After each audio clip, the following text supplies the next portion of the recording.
wabarakatuh. Gimana kabar teman-teman? Semua sehat? Alhamdulillah. Kalau dari skala 1 sampai 10 moodnya ada di angka berapa? 1. Kenapa nggak jelek banget? 0. Kenapa? Kimia. Nah, nanti kimianya dipikirinnya. Kita belajar bahasa Indonesia dulu. Kita hidup di saat ini dulu, nanti kimianya nanti dipikirin. Ke bawah. Pekan lalu itu sudah memberikan kisi-kisi mosi yang akan kita bahas. Masih ingat mosi yang akan kita bahas hari ini? Dewan ini percaya solusi mengatasi banjir di Jabodetabek yaitu dengan memperketat aturan izin mendirikan bangunan. Apakah berkaitan dengan IMB banjir yang ada di Jabodetabek? Bukan hanya Jakarta ya teman-teman. Kemarin di beberapa pekan yang lalu mungkin ya di awal Maret di Bogor, di Depok, juga Bekasi, paling parah ya kayak Bekasi, Jakarta, Tangerang juga beberapa wilayah terendam banjir. Jadi ini bukan hanya sekedar masalah buang sampah sembarangan, berarti ada hal lain, ada hal struktural yang mendasari membuat Jabodetabek ini terendam banjir luar biasa. Karena memang ada agenda rutin 5 tahunan sekali ya. Ya, agenda rutin. Dan alhamdulillah SMA 8 lolos dari agenda rutin itu. Boleh beri tepuk tangan dulu untuk kita semua. Karena kan teman-teman disuruh ke sekolah untuk bantu beresin banjir, biasanya seperti itu. Terakhir 2020 itu banjir besar di SMA 8. Mungkin teman-teman bisa nanti juga boleh deh tayangin banjir di 2020 itu juga cukup parah. Itulah alasannya kenapa ruang guru adanya di lantai 2, Lekkom adanya di lantai 2, Perpus adanya di lantai 3, karena SMA 8 udah sering langganan banjir. Jadi yang sering terhantam banjir itu biasanya yang lantai 1. Tongpek kan juga udah banjir kan? Iya. Untungnya kita masih terselamatkan untuk nggak kena banjir, karena udah banjir lumpurnya bisa tebal-tebal banget. Dan terakhir 2020 itu sampai butuh bantuan pemadam kebakaran buat menyemprot air lumpur, karena lumpurnya benar-benar ya jalan itu lumpur semua, susah aksesnya. Naik motor pun bahaya, licin banget gitu. Jadi separah itu kondisi banjir di tahun 2020 SMA 8. Apa sih yang membuat banjir di Jabodetabek seheboh kemarin? Apakah karena curah hujannya atau izin mendirikan bangunan dan sebagainya? Kita akan diskusikan pada hari ini. Tapi sebelumnya kita seperti biasa dari kelas 10C, ketua kelompok dari masing-masing kelompok boleh maju, 12 kelompok. Kita bagi pro kontranya dulu untuk kelas 10C. Oke. Seperti biasa Ibu klik spin-nya, kemudian yang ada bagian pro di sebelah kanan yang dekat speaker, yang kontra di sebelah kiri di dekat bendera ya. Kita mulai. Kelompok 1.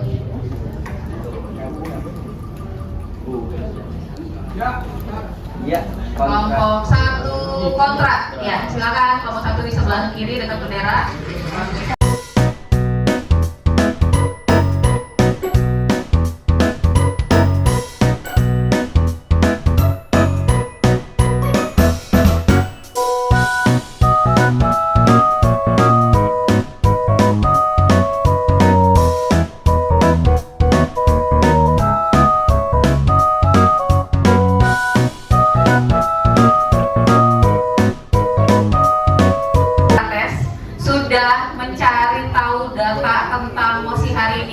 Coba kita tayangkan dulu deh video banjirnya.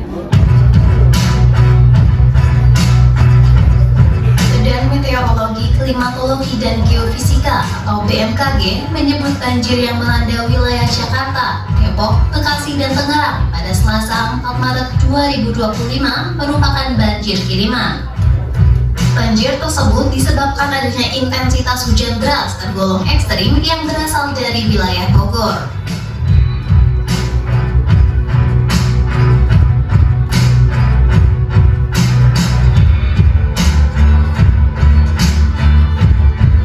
Menurut Guswanto, banjir kiriman tersebut terjadi usai hujan ekstrim mengguyur kota Bogor pada Minggu malam. Berdasarkan data hasil monitoring tim meteorologi BMKG, ketebalan intensitas hujan tersebut lebih dari 110 mm per hari. Curah hujan dengan intensitas tinggi inilah yang memungkinkan air di DAS Ciliwung meluap dan menggenangi sejumlah kecamatan di kota dan kabupaten Bogor. Air kemudian menjadi banjir bandang yang terbawa ke hilir sungai di Jakarta, Depok, Bekasi, dan Tangerang.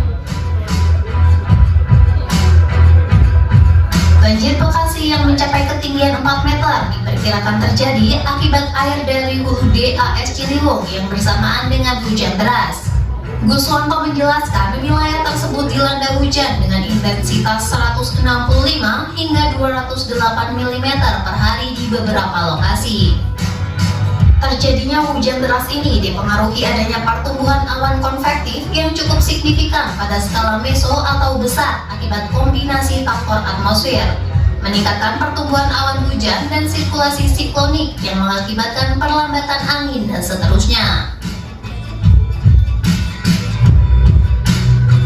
Lebih lanjut, Guswanto mengatakan, meski banjir yang terjadi pada Maret 2025 cukup parah, namun BMKG mencatat banjir tersebut masih relatif lebih rendah dibanding banjir Jakarta pada tahun 2020 lalu.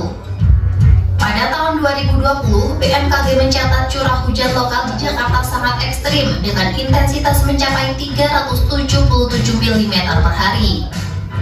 BMKG pun telah berkoordinasi dengan lembaga terkait untuk membahas mengenai langkah-langkah lebih lanjut, termasuk diantaranya operasi modifikasi cuaca guna mengendalikan potensi hujan yang lebih tinggi. Guswanto juga mengatakan BMKG telah memberikan peringatan terkait hujan dengan intensitas tinggi yang berpotensi terjadi pada periode 4 hingga 11 Maret 2025.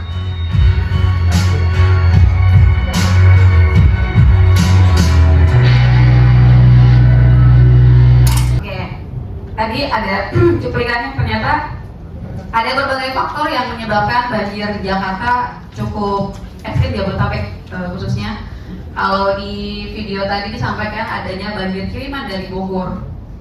Banjir kiriman. Teman-teman setuju dengan statement itu, apalagi di mosi kita kali ini yang kita salahkan adalah izin mendirikan bangunan. Mungkin teman-teman juga tahu di sosial media ada satu wahana wisata yang dibongkar paksa karena dianggap membuat jadi huru haranya nih penyebab banjir yang ada di Jabodetabek. Dari mosi kita kali ini yang pro, siapa saja boleh tunjuk tangan. Apakah banjir ini terjadi karena izin mendirikan bangunan harus lebih diperketat? Berapa orang yang pro? 1, 2, 3, 4, 5, 6. 6 doang, 1, 2, 3. Coba lebih tinggi yang pro. Boleh diarahkan ke teman-teman kameranya. Ya, ini yang pro dengan mosi kali ini. Oke, boleh turunkan lagi. Yang kontra? Nggak ada tim netral ya, semua punya keberpihakan. Yuk, yang kontra boleh tunjuk tangan? Boleh lihat mosinya lagi. Oh, mosinya lagi. Nobel. Iya. Boleh ke depan. Boleh beri tepuk tangan untuk Nobel. Jadi kan ini sebenarnya izin pembangunan itu kan ada banyak. Dan juga kalau misalnya kita bisa lihat untuk resapan di Jakarta terkhusus itu sangat sedikit dikarenakan memang pembangunan yang terlalu banyak dan juga tidak diimbangi dengan misalnya pembangunan sumur resapan maupun gorong-gorong. Dan juga seperti yang kita lihat kalau misalnya kayak di puncak ataupun di daerah-daerah yang banyak sekali wisatawan itu kan dibangun villa-villa dan juga itu pastinya memangkas yang namanya pohon dan itu akan resapan akan berkurang secara drastis dan menurut saya sangat setuju untuk salah satu solusi yang harus dikedepankan adalah memang untuk agar izin itu diperketat beserta untuk kayak misalnya rumah-rumah yang dibangun di ilegal di daerah aliran sungai itu kan juga akan memberikan dampak karena pertama pengurangan dari ketinggiannya dan juga pengurangan resapannya gitu sih, mengingat juga ada pulau reklamasi dan lain-lain. Oke. Ada istilah yang dibunyikan Nobel nih, pulau reklamasi. Oke. Ada yang mau membantah argumentasi Nobel? Tadi yang dibahas izin mendirikan bangunan di area puncak itu ya, banyak villa-villa, area wisata dan lain sebagainya. Apalagi di Jakarta juga pembangunan sangat masif, apalagi mall ya. Di Bekasi aja kan baru beberapa bulan lalu ada mall baru kan, Pakuwon Mall. Apakah itu juga menjadi pengaruh banjir? Yuk, ada yang mau menambahkan atau bahkan mengkontra yang disampaikan Nobel? Tadi kita mengamini hal yang disampaikan Nobel. Harusnya izin mendirikan bangunan, terutama villa-villa di area puncak itu tidak diizinkan. Kalau gitu, Ibu sebagai pemerintah Kota Bogor, boleh tidak ya kalau Ibu semua wilayah area resapan di Bogor, rumah siapapun Ibu hancurkan karena dianggap menjadi pemicu banjir, terutama banjir bandang. Di daerah Bogor sendiri kan ada banjir bandang sampai jalanan terputus. Apakah villa-villa itu siapapun, mau itu villanya punya Pak Prabowo atau villanya Bu Titi, sekalipun di situ harus dihancurkan karena itu yang mengganggu, itu yang membuat banjir di Jabodetabek. Semua izin mendirikan bangunan di sektor tersebut Ibu hapus, Ibu cabut, kepemilikannya juga mungkin bisa diganti rugi sama pemerintah. Semua areanya clear. Jadi semua area di puncak clear, tidak ada villa, semuanya jadi area resapan. Oke. Nah, trigger ada yuk. Sini. Saya mau klarifikasi dulu. Oh iya, sini tadi. Maju. Sebenarnya yang saya bilang itu lebih bukan dihilangkan, cuma diperhitungkan. Nggak, ini ibu yang bilang, ibu yang bilang. Oh gitu. Dan juga sebenarnya yang diperketat juga itu bisa dari lewat izin AMDAL ya, yang nantinya bisa memperhitungkan antara keseimbangan antara resapan dan juga nanti yang akan dikorbankan dari pembangunan villa tersebut. Siapa yang memberikan izin AMDAL? Yang memberikan izin AMDAL siapa? Nobel. Nobel. Ngaco, siapa? Pemerintah. Pendapat dari Nobel bahwa katanya untuk izin bangunan di daerah aliran sungai sendiri itu perlu dibersihkan karena bisa berdampak, maksudnya memiliki korelasi yang tetap dengan MOS ini. Namun kalau menurut saya memang sebenarnya memperketat izin itu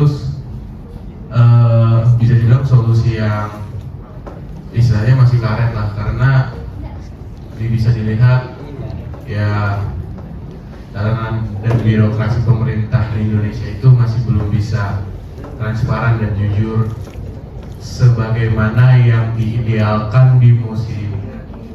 Dan kalau menurut saya solusi yang lain itu sebenarnya masih banyak solusi alternatif seperti yang disebutkan di video tadi, seperti modifikasi cuaca dan juga salah satu solusi yang tadi saya cari di internet bersama John itu pengerukan sungai, sebagaimana yang dilakukan di Sungai Ciliwung ini, sehingga volume daya tampung sungainya itu bertambah besar dan juga nggak menimbulkan banjir.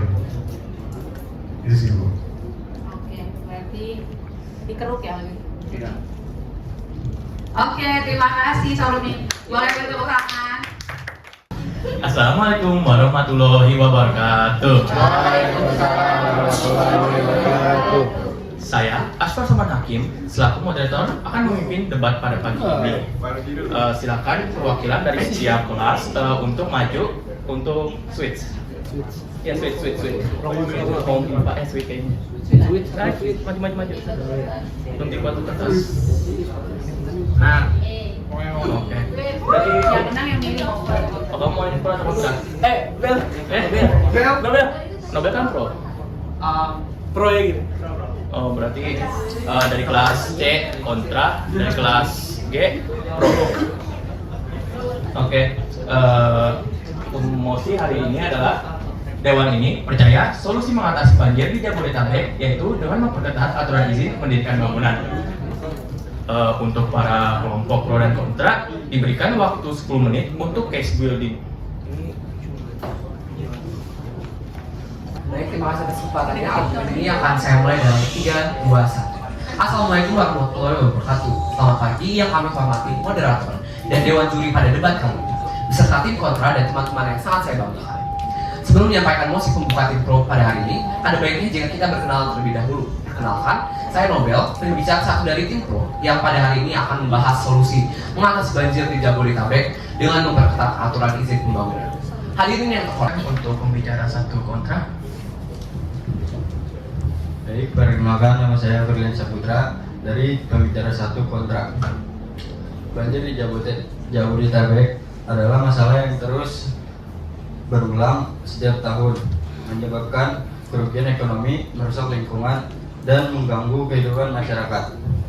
Banjir di Jabodetabek yang dimaksud adalah genangan air yang terjadi akibat curah hujan yang tinggi, aliran sungai yang terganggu. pembicara dua kontra dipersilakan untuk memberikan argumentasinya.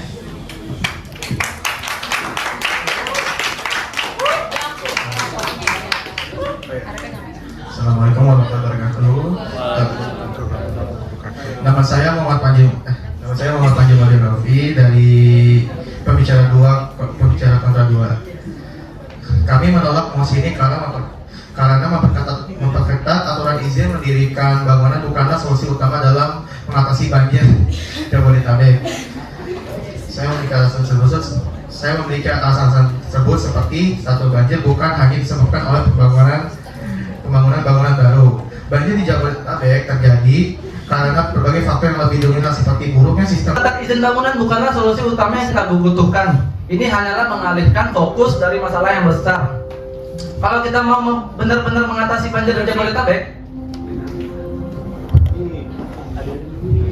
apakah Anda setuju bahwa pembangunan liar tanpa pengawasan justru memperburuk banjir? Jika iya, bukankah memperketat izin adalah langkah awal untuk mengawasi hal tersebut? baik, saya akan lanjutkan. Yang harus kita dorong adalah perbaikan infrastruktur, pengelolaan lingkungan yang lebih baik, dan penanganan penyeluruh dari hulu ke hilir. Kami dari tim kontra menegaskan bahwa jangan biarkan perizinan yang lebih efektif, yang lebih ketat menjadi penghalang solusi yang lebih efektif. Terima kasih. Selanjutnya akan dilanjutkan dengan pidato penutup dari tim kontra.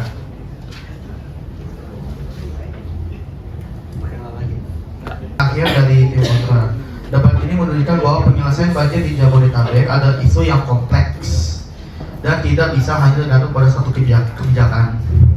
Memperketat aturan IMB dapat membantu, tetapi bukan solusi utama. Diperlukan pendekatan yang lebih menyeluruh, seperti penguatan sistem drainase, normalisasi sungai, serta pengelolaan lingkungan yang lebih baik. Dengan demikian, kebijakan lebih komprehensif akan lebih efektif dalam mengatasi banjir dibanding sekadar membatasi pembangunan. Terima kasih.